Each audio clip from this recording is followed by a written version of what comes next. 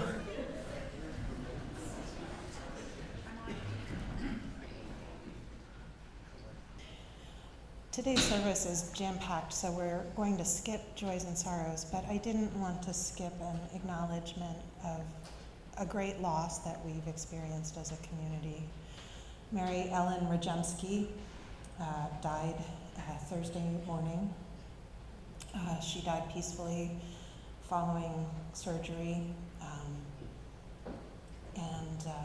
so we're going to light a candle to lift up her light, her love, all the ways that she made the world a better and brighter place.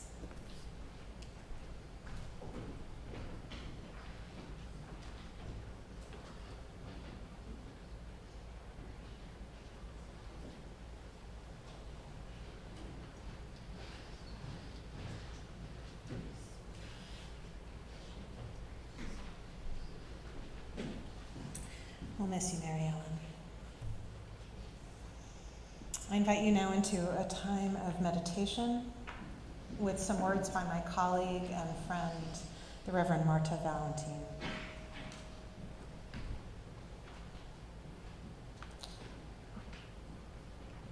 In gatherings. In gatherings, we are stirred like the leaves of the fall season, rustling around sacred trees, tossed hither and yon until we come to rest together, quietly, softly. We come to gather strength from each other. We come to give strength to each other. We come to ask for strength from the Spirit of all that is and is not. When our hearts sing or when they frown, it is the way of compassion telling us to give. It is the way of peace telling us to share our gifts. For we are happiest and most powerful when love is made apparent in and through us. Spirit of the circle that is love, as we twirl in this dance that is life, we give thanks for reminding us each day of our task of ministering to each other with a searching glance, a safe touch, a generous smile, a thoughtful word. Thank you for reminding us that we are always building our beloved comunidad. Thank you for reminding us that through our covenant with you, we covenant with each other and are made whole. In gratitude, we celebrate with open hearts and minds. We discover who we are, separate from each other and within one another. In this circle that holds all life, may we ever work toward widening its boundaries until there are none. Amen. Paz. Blessed be.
made for these times. You are never alone. This is all we can know. This is all we can know. We were made for these times. We were made for these times. We were made for these times. We were made for these times. You are never alone. You are never alone. This is all we can know. This is all we can know. We were made for these times.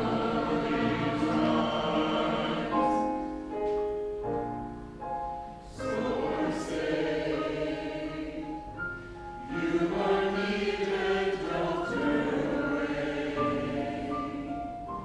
You succeeded at playing, you stayed true, remember. We were made for these times. You are never alone. This is all we can know. We were made for these times. We were made for these times. We were made for these times, for these times, for these times.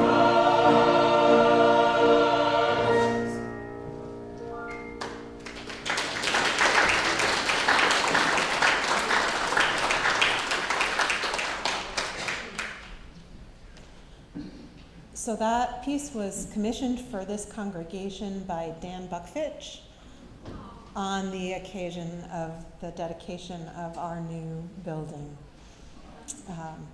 And I'm killing a little bit of time here, waiting for Debbie to come downstairs because she's going to share with you the first section of the covenant. We're going to take you through it one piece at a time.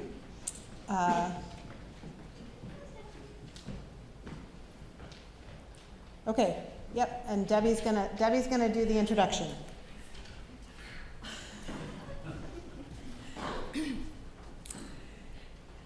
A covenant is a promise we make together about how we wish to be in relationship with ourselves, with one another, and with our community. It serves as both a guide and a reminder of our shared intentions. Importantly, these documents are living and changing over time, and we will revisit the covenant in the future as it is part of our growing faith.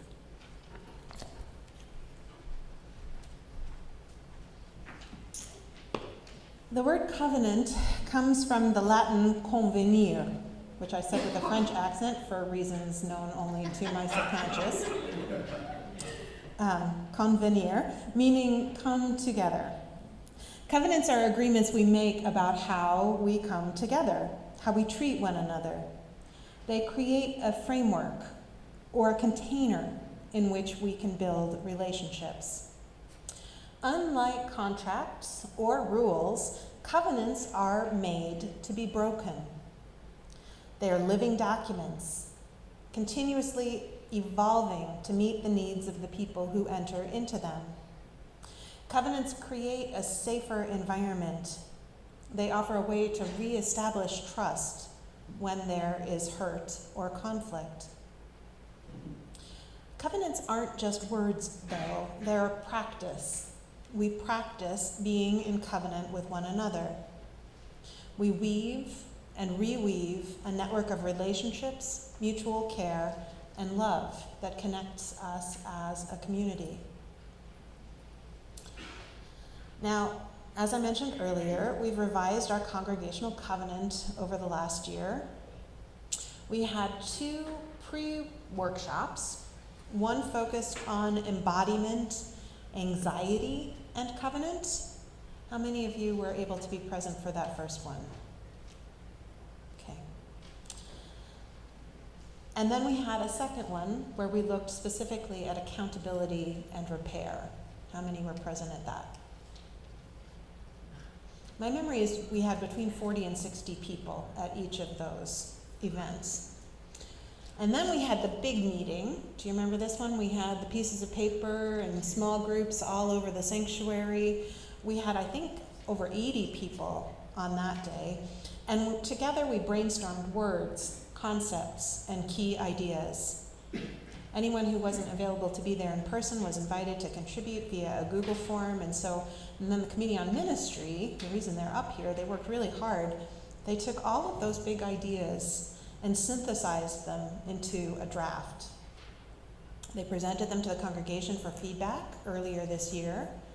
And again, we had a Google form for people who weren't able to attend the feedback sessions. And the ideas that we gathered in those were incorporated. And now we have this new beautiful version of the covenant, the one we're presenting today. So it's something we created together to reflect the best of how we want to be with one another. And today we're going to vote to officially adopt it.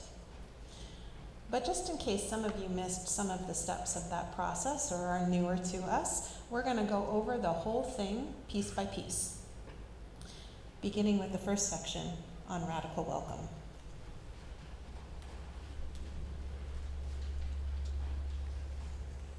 So I'm going to cover the short version and then listen closely to the long version. Radical welcome. We commit to radical welcoming, inclusivity, and learning from our differences. We commit to radical welcome and inclusivity, nurturing a community rooted in respect, empathy, equity, pluralism, and openness. We celebrate diversity in all its forms and seek to learn from one another's differences.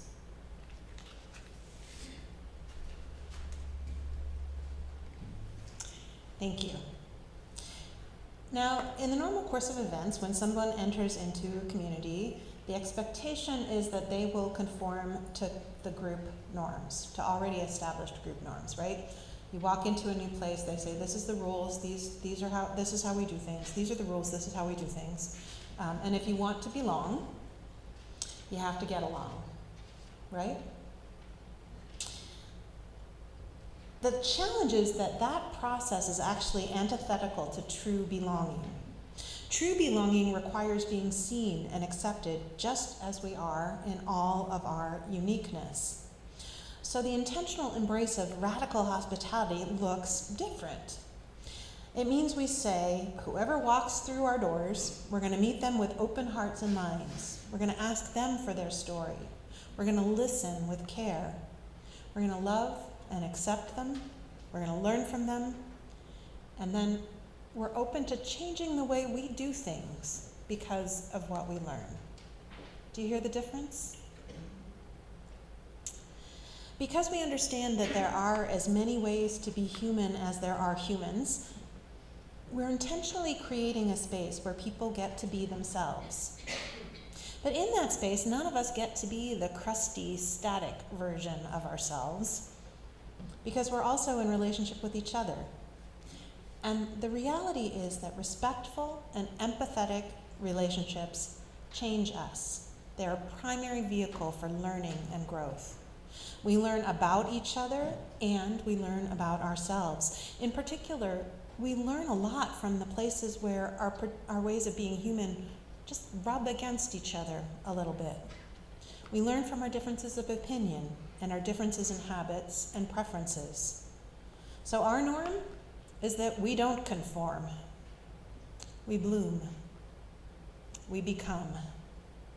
We care for and support one another. We respect each other's autonomy. Every person gets to be the undisputed expert on their particular way of being human. It's kind of neat, isn't it? Let's sing together. We're going to have this repeated musical interlude that's the beginning of the piece the choir just did, so everybody gets to sing it. So I invite you to rise and body your spirit, and let's sing together.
This next section talks about kindness being the key. We treat one another with kindness, compassion, and humility. The full text is, we will treat each other with love, kindness, and generosity. We will respond with compassion to the strengths, needs, and limitations of every person, holding one another in a spirit of humility and grace.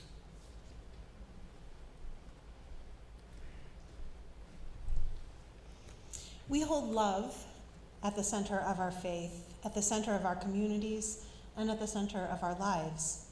This means that we view one another as sacred beings, worthy of care and even reverence. Love, in this sense, becomes a filter through which we regard the world and each other. Henry James once said, 3 things in human life are important.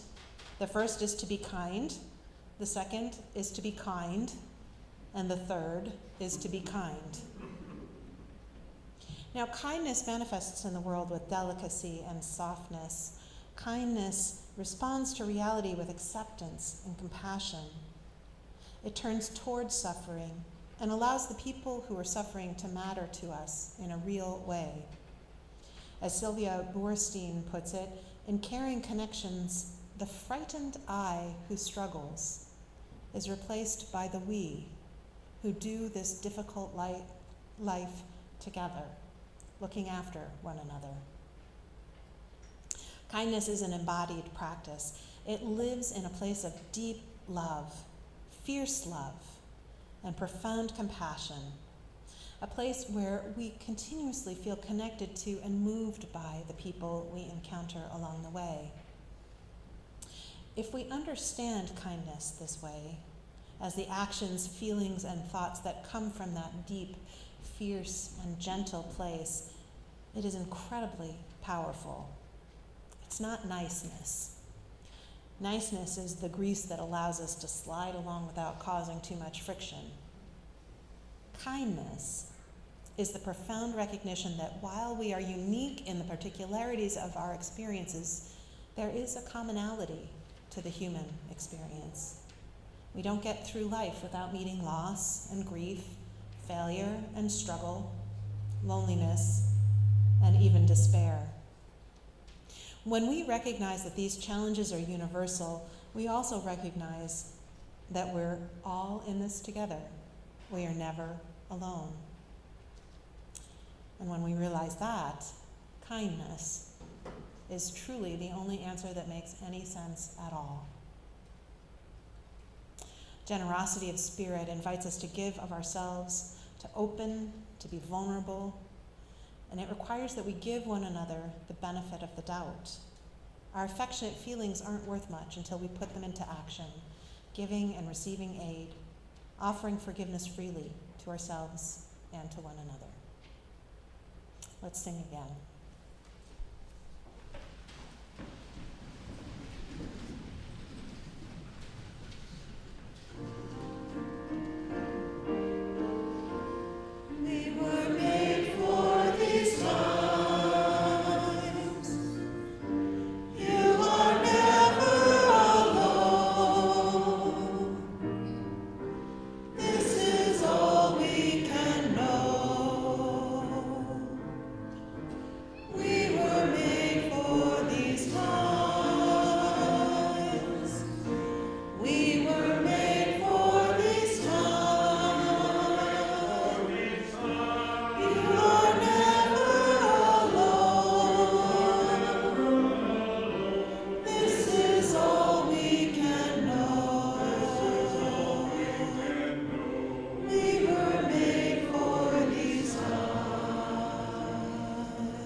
On growth and transformation, our short version is, we promise to grow together with courage, curiosity, and openness.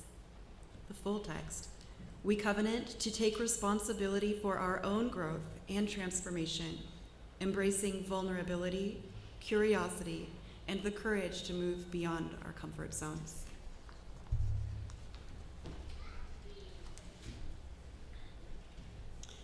I like to say that there's really only two options in life. We're either growing or we're dead. We get to choose, though, whether we want to grow wiser, deeper, braver, and more open, or do we want to calcify and grow more set in our ways? And here, we're making a commitment to option A. My colleague, the Reverend Kendall Gibbons, writes, "You can go to the gym to work out, you can go to school to improve your mind, you can see a therapist to resolve emotional roadblocks. Religious community, whatever its flavor, is here to help us deepen and celebrate and be nourished by our authentic experiences of reverence. Religious community exists to hold out the possibility and the importance of that inner ripening, to suggest that our humanity is most fully realized as we become more spiritually mature. This is the quality that the great mystics and sages have easily recognized in one another across all the varieties of religious and cultural traditions. It is what enables us to name Rumi and Gandhi and Schweitzer and Julian and the Dalai Lama all in the same breath. The lack of it turns faith into pogroms and witch hunts and terrorism. It is, I suggest to you, the necessary foundation of our ability to live together as humanists and theists, skeptics and mystics, prophets and seekers, all in this liberal religious covenant community of ours. Our commitment to growth means that when it comes to spiritual questions, we don't find the right answers and stick with them. We hold whatever answers we find lightly. We understand that the best we can hope for are answers that are somewhat adequate for me for now. We're certainly entitled to have opinions and ideas. However, we must also have the humility and the honesty to admit that we might be wrong. There will always be more ideas to explore and consider. There's no end to the mysteries of this existence. And you know what? That's what makes it fun to be human. Let's sing again.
Now, talking about beliefs and behaviors. The short form. All people and beliefs are welcome. Harmful behaviors are not. In the full text, all people and beliefs are welcome here, but not all behaviors are. We are interdependent. Our actions have impact. We strive to hold ourselves and each other accountable with honesty and care. We hold ourselves and each other accountable with honesty and care. It's repeated twice. It's really important.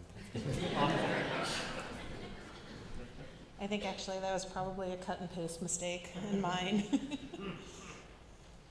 So one of the biggest challenges we face comes when someone behaves in ways that cause harm to other members of this community. How do we set limits? How do we keep people safe while still offering that radical hospitality that is so foundational? How do we set limits with love and kindness for the person who's engaging in that harmful behavior? Now, in an ideal world, it looks like this. If someone feels I have caused them harm, they come and they tell me. And because I understand that, as Brene Brown puts it, "You hurt my feelings," is the bravest sentence in the English language. When they come to me and they say, you've caused me harm, I receive that information as a sacred gift.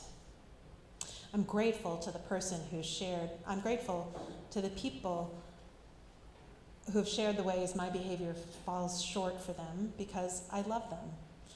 And because I love them, I voluntarily change my behavior going forward. That's the way it's supposed to work. In the real world, all too often, people who engage in harmful behaviors feel fragile. They feel like they're being attacked, and they get defensive. I want to point out that the root of most harmful behavior is trauma. Trauma that leaves a tender spot. It's hurt people who hurt people. So this part of the covenant then requires two distinct disciplines of us. On the one hand, when we are harmed, we have to be brave. We have to approach the person who hurt us as skillfully as we can to maximize the odds that they can hear our pain and respond appropriately. And on the other hand, we need to cultivate inner strength and an unshakable sense of our own lovability. Because if we have that, if we know that we are loved and held no matter what, and that this incident doesn't question or shake our fundamental goodness, then when somebody comes to us and says we've hurt them, we can hear their pain, receive it as a sacred gift. We don't get defensive. So it's messy. It's not ever going to be perfect, but the work of learning from each other how to be in relationship without causing harm may be some of the most important work that we do. Particularly, and I want to name this, when it comes to the work of dismantling structures of oppression. We don't know what we don't know. And once we know better, we can choose to do better. It's not wokeness that we're trying to cultivate. It's basic respect and kindness. And I know it's not easy, but I also know it's always possible.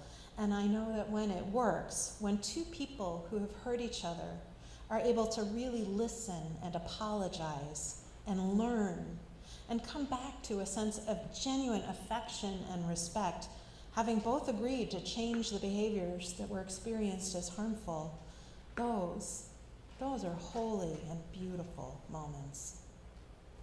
Let's sing.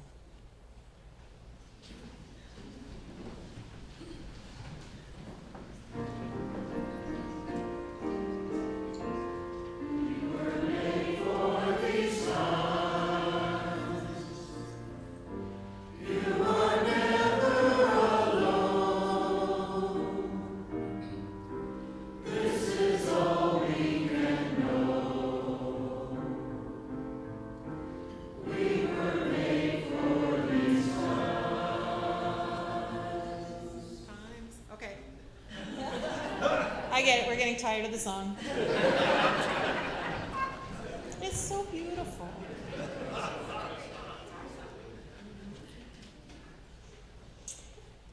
Now we're going to talk a little bit more about accountability. You guys want me to read these? Make Lauren do it. Make Lauren do it?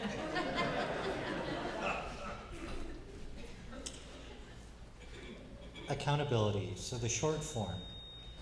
When harm occurs, we seek repair and, if needed, involve the Committee on Ministry for compassionate resolution. And the full text. When harm occurs, we will make every effort to repair the relationship and remain in covenant. If reconciliation cannot be achieved by the individuals involved, those affected agree to bring the issue to the attention of the Committee on Ministry, which shall use flexible, compassionate, and clear processes for conflict resolution.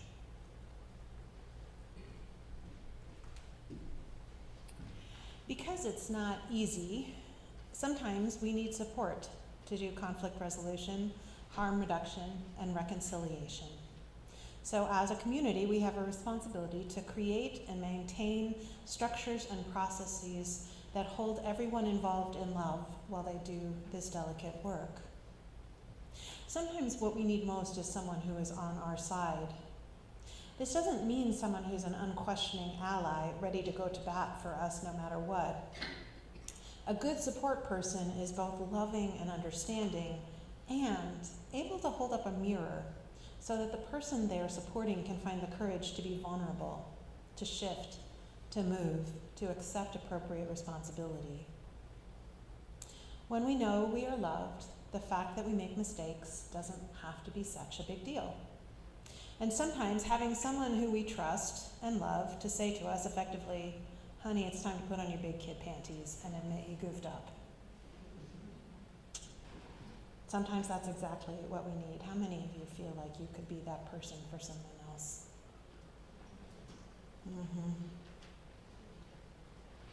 So once everyone has the support they need, I'm going to walk you through our typical mediation process. The basic outline is very simple. If two people have a conflict, the first step in mediation is for person A to tell their story. Person B listens. Then person B paraphrases what they've heard. And person A gets to clarify or expand to say, you didn't get that quite right, or I'm not sure you understood this part. And you go back and forth until person A says, yep, that's it. You've got it right. That's exactly what I was trying to say. And then they switch places. Person B tells their story until person A has accurately reflected that story back. Usually everyone feels a little tired after all that, so we take a break. Chocolate helps. The second stage is when the two parties make requests of one another. Now, when a person makes a request, the other person can agree, refuse, or ask to modify the request, and vice versa. And we do that. We keep going on, making requests, and then accepting, refusing, or modifying, back and forth, until we have an agreement that both parties feel like they can live with this. It actually becomes a separate covenant, just between the people involved. This covenant helps them treat one another in particular ways that hopefully minimize or avoid harm. Sometimes the basic framework needs adapting. Our policy explicitly charges the Committee on Ministry with being creative and flexible. And everyone involved has permission to shape the process in ways that support their full and heartfelt participation. What we can't do is walk away from the table. In my conflict resolution work, both in this congregation and for the denomination, where I was regularly called upon to mediate difficult and painful situations, walking away is the biggest problem and the one that we haven't figured out how to solve. It sabotages the whole process. It makes repair and reconciliation impossible.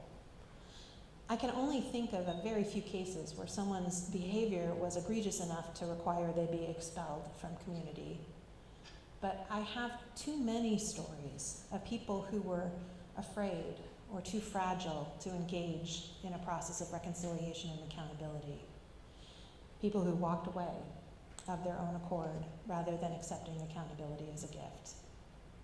So this part was actually the only part of the covenant that I said, we need to have this part in or I can't go forward. The rest of it's all you. But that's the deal. We have to promise if something goes sideways, we don't walk away. Okay? Okay. All right, we'll sing. We can sing fast if you want. Stay seated. Okay.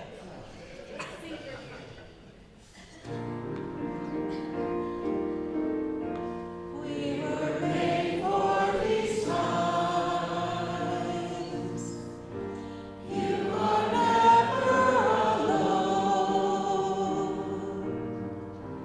This is all we can know. We were made for these times.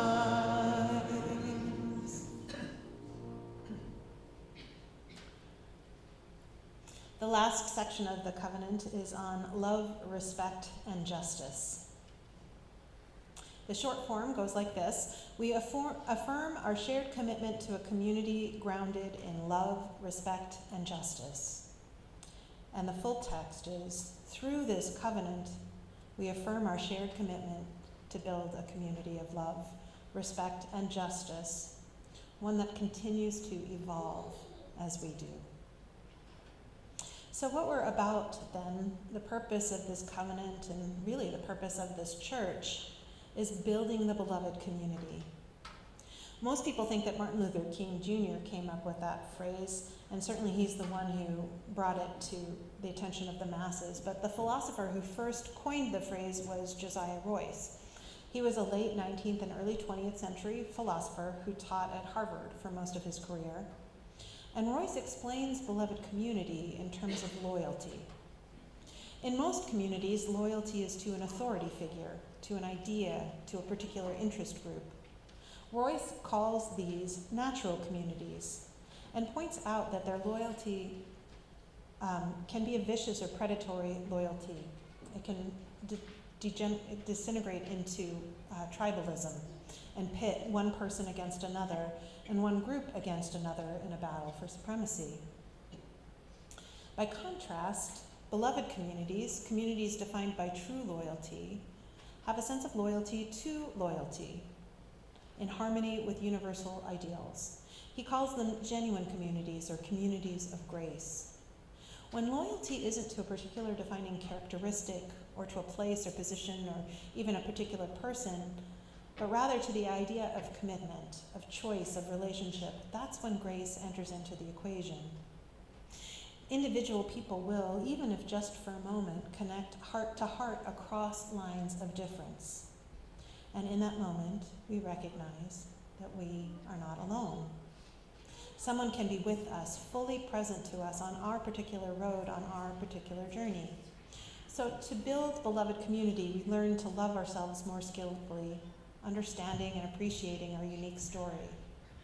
We learn to connect heart to heart, appreciating the richness and sacredness of every person's story. And we keep reaching out, forming new relationships and connections within these walls and beyond them. So that's it. That's our newly revised covenant. Everybody feel like you're on board? Do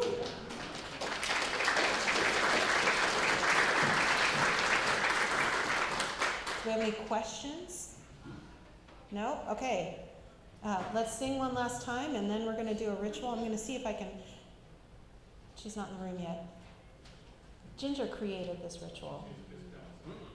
And it's kind of the first time she's been brave enough to create a ritual all by herself. And it's really beautiful, and I'm super proud of her, and I'm super hoping that she will do it, that she'll lead you all through it.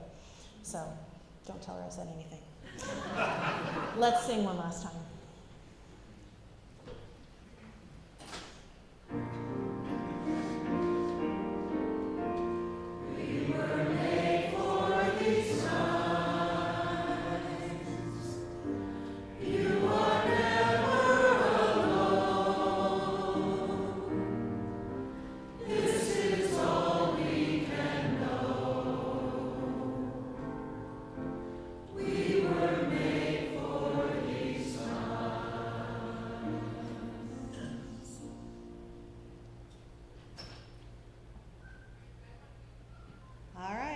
Here they come.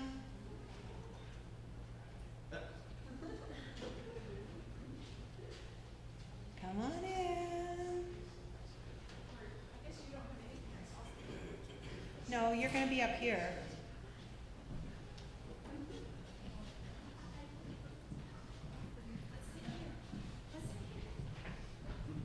Ginger? Yeah.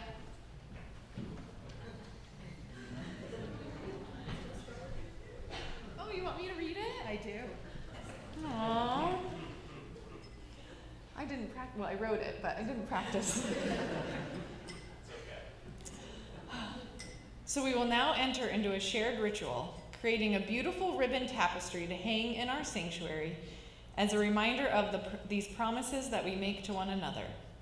So in a moment, you're going to be invited forward to tie a ribbon or 2 or 3 or 5, however many you wish, from the basket to the white cord. So we have the basket and we have these white cords. And they don't have to be right next to each other, but we will end up squishing them together. But as we tie it, doesn't matter.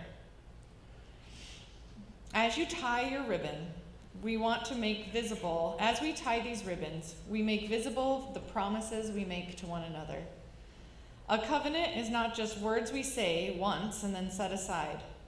It is something we practice, something we return to, something we hold together. The invitation is to let each ribbon symbolize a commitment you make to the people and to this community, to yourself, and beyond. Think about who you want to be, and then reflect on what it means and how you'd like to behave. Each ribbon tied here matters. Each knot you tie is a symbol of commitment, a promise made real, a promise that helps shape the kind of community we want to be. The hanging ribbon and fabric and the fabric below these promises are our lives moving, flowing together beneath them. Importantly, no one ribbon can make this hanging on its own, just as no one person can create this community all alone. It takes us all. Together, the many colors, the strands become something beautiful. We become richer, stronger, and more whole because each of you are here. Every act of care, every effort to listen, every choice to repair, every promise to show up, all of it becomes part of the fabric of this community. May our hangings remind us that this covenant is not perfection, it's connection.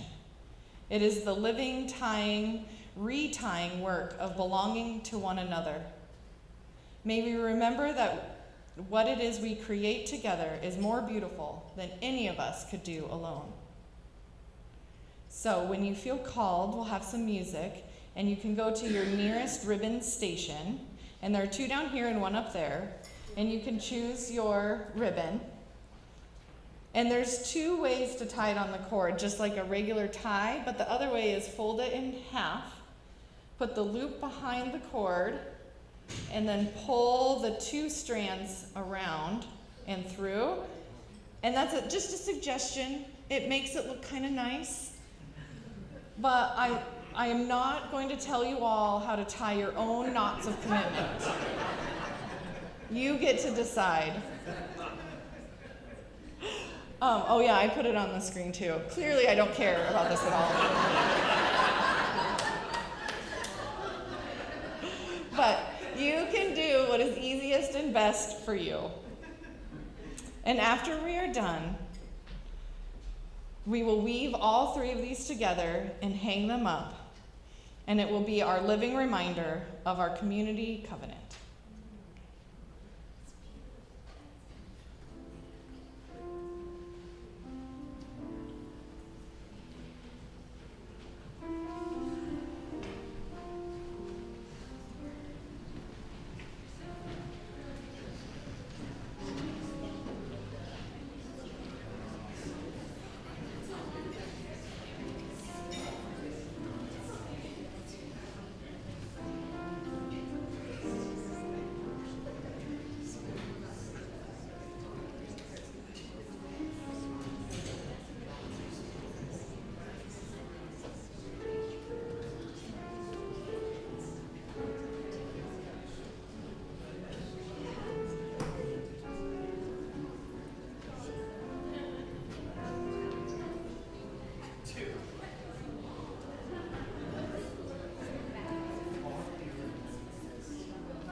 We're going to sing again. This time we're going to sing something different. I think we're ready for something different. Fire of Commitment. It's in the teal hymnal, and the words will be up on your screen.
bringing back memories.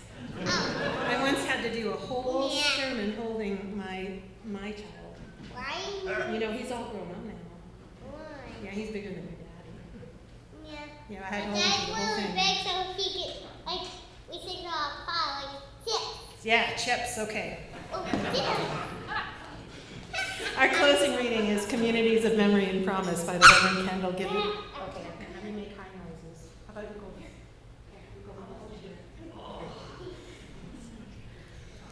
Our communities of memory and promise are founded upon covenants because we all need a defense against the impulse of immediate feelings that challenge our best intentions. It's necessary to be reminded from time to time of what you said you were going to do and what you really want over and above the lure of momentary comfort. Covenant is our word for the solemn promises that counteract the randomness of a future in which anything and everything is possible by committing us in advance to certain relationships and values. We do this because what we build with intention and even with difficulty is more satisfying in the long run than the pleasures that we happen to encounter. We do it in time-consuming rituals, invoking powers that we scarcely know how to name, because we're seeking some way to give our lives the density and dignity and depth that we suspect with longing might yet be possible. Let's sing together, There is Love.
Please join me in the words for embodying our chalice flame.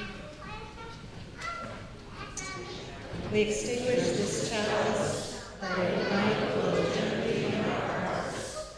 May it light our paths as we leave this place. May it guide our way until we are together again. Okay, we ready to do this? I love you all so very, very much. Go in peace and don't go anywhere. We're going to vote on the covenant.